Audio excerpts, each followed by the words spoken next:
for this.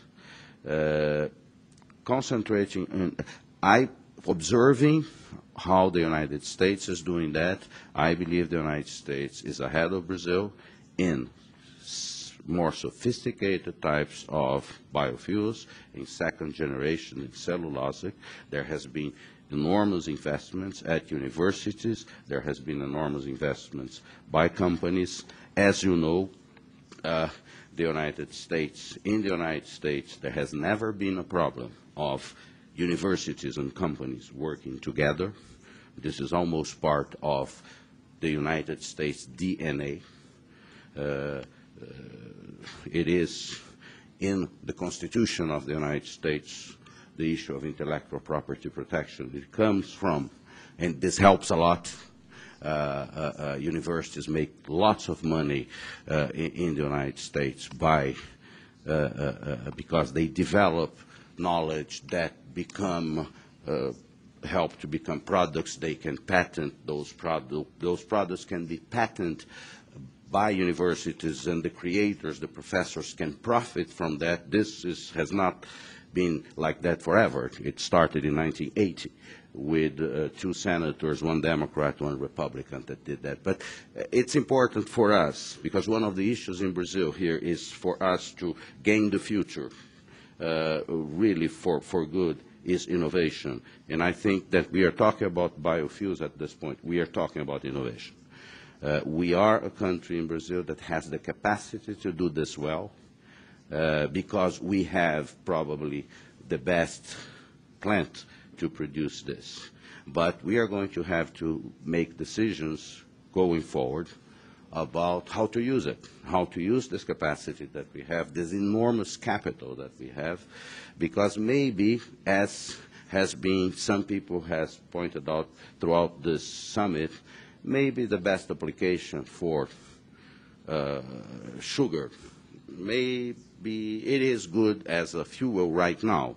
Will it be as good 15 years from now? We don't know that.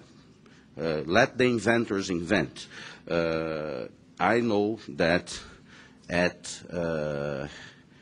in Europe, in the United States, scientists, researchers are at work trying to develop new options for use of this, this important element we have to make world economic growth more sustainable. We know we need it.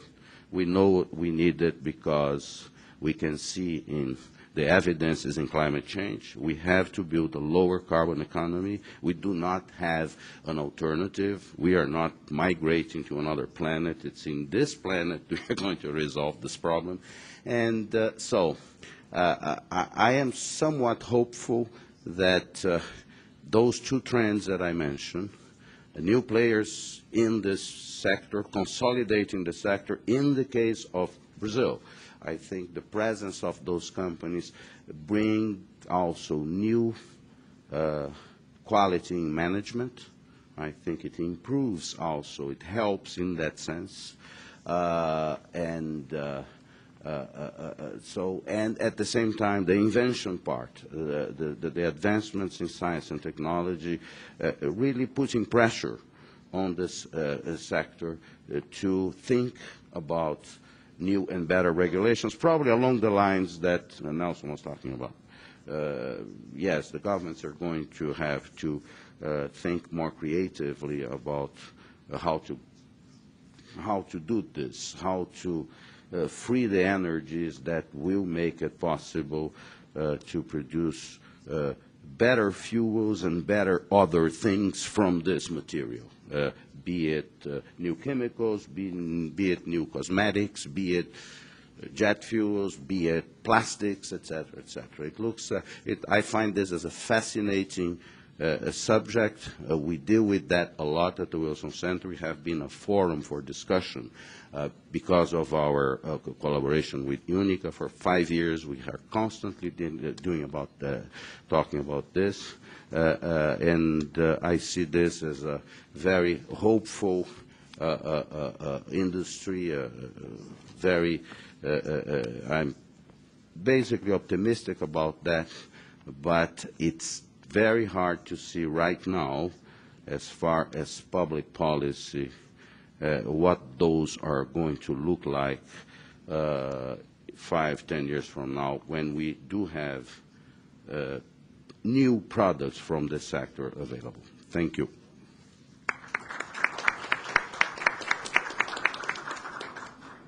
Thank you, Paulo. Thank you. So we've ended the opening presentations. I want to make sure we end on time, so that leaves us a little bit of leftover time to ask questions. I was wondering if there's any questions from the audience, written questions. I haven't received any. Okay. No, I don't think there are any. So I have a question. Oh, I'm sorry. Okay, so we do have one. So while it gets here, from the presentations, I think we understand that there are challenges, limits, opportunities, and also trends. Also, there's not one solution that can replace a lone fossil fuel, and that's why when we talk about biofuels, we need to do that in the plural. So that's why we bring algae, sorghum, corn, sugarcane, and all these sources, renewable sources, to produce biofuels as tools. I'd like to ask, and if I may, to former governor, please, Chet Culver. As we know, Brazil and the United States, the biggest producers in the world, cannot supply global demand alone. So I was wondering if you could tell us a little bit about how third country cooperation can take place to enable other countries to take advantage of the positive externalities of biofuel development. And we can mention a couple, such as environmental gains, job creation, energy diversification, and how can these countries not only enjoy these advantages, but also become global players in the supply of global markets. Well, thanks for the question. This is where there's enormous opportunity to collaborate, like we did during the 20th century and the Green Revolution, in terms of best practices, diplomacy, working together cooperatively. As you've heard, we can grow sugarcane in 100 different countries around the world. That means there's tremendous opportunity to help those countries become potentially energy independent, but certainly more energy secure. There are also another 100 or more countries that can grow corn and soybeans. And so, again, that's why this conference is so important, is because the only way we're going to be successful in terms of the research and development and commercialization of these new technologies and these new energy solutions is by working together and developing partnerships and alliances that work. As we sit here today, the U.S. and Brazil are apart. They have created a new alliance that the President Obama, initiated after his visit here. So just a few days ago, they were sitting down at very high levels and talking about working together. We need to do that wherever there's an opportunity around the world to get together and to share. The Iowa Soybean Association, the Iowa corn growers have been very active, not only here in Brazil, but around the world. In some cases, they've asked Iowa farmers to go to other countries to help those countries learn to develop the potential that they have. So I'm not sure what the best forum is for that collaboration. Certainly UNICA is one forum, but I think in answer to your question, we need to take advantage of any and all of those types of opportunities to collaborate, to share, to work together, to help us reach our potential, because at the end of the day, we're going to need all of the biofuels that we can produce everywhere in the world. And So everyone has an opportunity to not only take care of themselves and deal with their own security, energy needs, but they could potentially create jobs and exports as a result too. In our case, in Iowa, we have an $8 billion biofuels industry, 50,000 jobs, and there's potential to replicate that and create those types of jobs all over the world. Thank you, Governor. I have a question here now for Nelson Sam. Production capacity higher than demand for biofuels, and that's a question. Sounds very strange in a world with increased governmental and state regulations and restrictions regarding emissions. At the same time, long-term scarcity of fossil fuels and increasing prices. Can we be sure that your statement isn't the other way around? It's a good way to put it. Unfortunately, not. As we see some of these policies develop, we see as of today, where does the market stand? If you see the market, you can clearly envisage that today the capacity is more, and the technology that adapt to the present bioethanol or biodiesel or the biofuels is also not competent enough to be commercially viable. So the production capacity, if you come about with a regulation saying that, okay, increase the production, we will support it. But does the value chain of that ethanol moving through the engine to generate whether power or to sugar or to get to the transport automotives, is the value chain already created or not? The infrastructure that will disseminate towards commercial importance, is it created or not? So that's a question that we need to ask today. So we have the capacity to produce. Is there enough demand to match that capacity?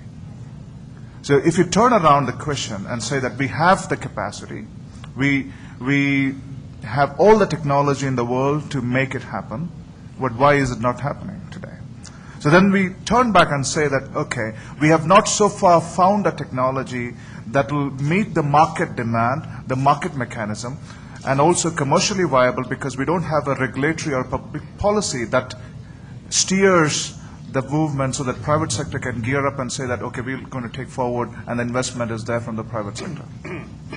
Did I answer the question? Why I put it this way is because we are right now implementing many programs. We have implemented a low-carbon development program in Mexico. We are right now doing in another state of Brazil as well. The biggest challenge we see within the government and within the private sector is the confidence that whether the regulation would be stable, even if it starts. So the simple question they're asking themselves is, if a utility provider or if an automotive manufacturer, if he takes on biofuels, he should not wind up in 5 years and start a textile enterprise. He want to continue, grow, and be prominent in that market. So what are the conditions that we are laying down within the regulatory framework, within the wider policy framework, so that investments will be repetitive, and the local economy will eventually pull it up so that you would not depend just on subsidies, but the market is enough for the economies of scale to take it up and move forward. And that's the key trigger towards any market development. Please, a comment. Sam, take the liberty of commenting on both question and answer. Please. There's a very simple thing. There is no biofuels program in the world that has been launched without a measure of support.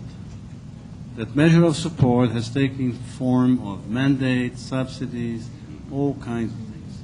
Now, if there isn't enough